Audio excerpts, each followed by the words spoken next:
মুখ্যমন্ত্ৰী হিমন্ত বিশ্ব শৰ্মাৰ Facebook live ফেচবুকত স্থান পালে উমৰাংচুৰ ঘটনাৰ প্ৰসংগই ঘটনাত জড়িত কোনো লোক হাৰি নাযায় দোষী কঠোৰৰ পৰা কঠোৰতম শাস্তি বিহা হ'ব ফেচবুক লাইভ যোগে ৰাইজক এই প্ৰতিশ্ৰুতি প্ৰদান কৰিলে অসমৰ মুখ্যমন্ত্ৰী ডক্টৰ হিমন্ত বিশ্ব শৰ্মাই মৃতকৰ পৰিয়ালকো সহায়ৰ আশ্বাস দিলে ডক্টৰ হিমন্ত বিশ্ব শৰ্মাই এডভান্টেজ আসামক লৈ মন্তব্য প্ৰকাশ মুখ্যমন্ত্ৰীগৰাকীৰ নাম নোলোৱাকৈ এজন কংগ্ৰেছ সাংসদক সমালোচনা কৰে অসমৰ মুখ্যমন্ত্ৰী ডক্টৰ হিমন্ত বিশ্ব শৰ্মাই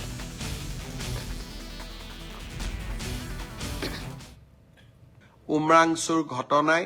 আমাক সকলোকে দুখিত কৰিছে 9 জন লোকৰ মৃত্যু হোৱাৰ সম্ভাৱনা প্ৰকট হৈ উঠিছে 4 জনৰ মৃতদেহ আজি পৰ্যন্ত আমি উদ্ধাৰ কৰিছো আমি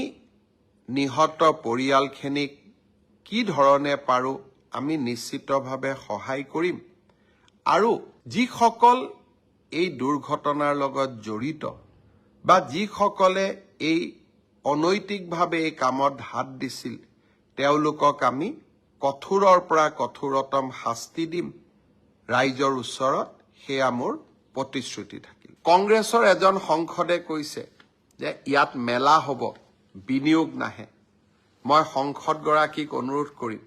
গুৱাহাটীৰ পৰা জাগিৰোডলৈ যাও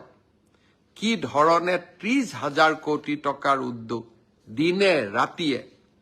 এখন্তেক জিৰণি নোলোৱাকৈ 1500 শ্ৰমিকে কাম কৰি আছে 2025 চনত মেড ইন অসমৰ চিপছ আমেৰিকাৰ গাড়ী কম্পিউটাৰত ব্যৱহাৰ হ'ব আৰু এয়া আৰম্ভণি 25-26 ফেব্ৰুৱাৰীত আমি আৰু বহুতো ভাল খবৰ শুনিবলৈ পাম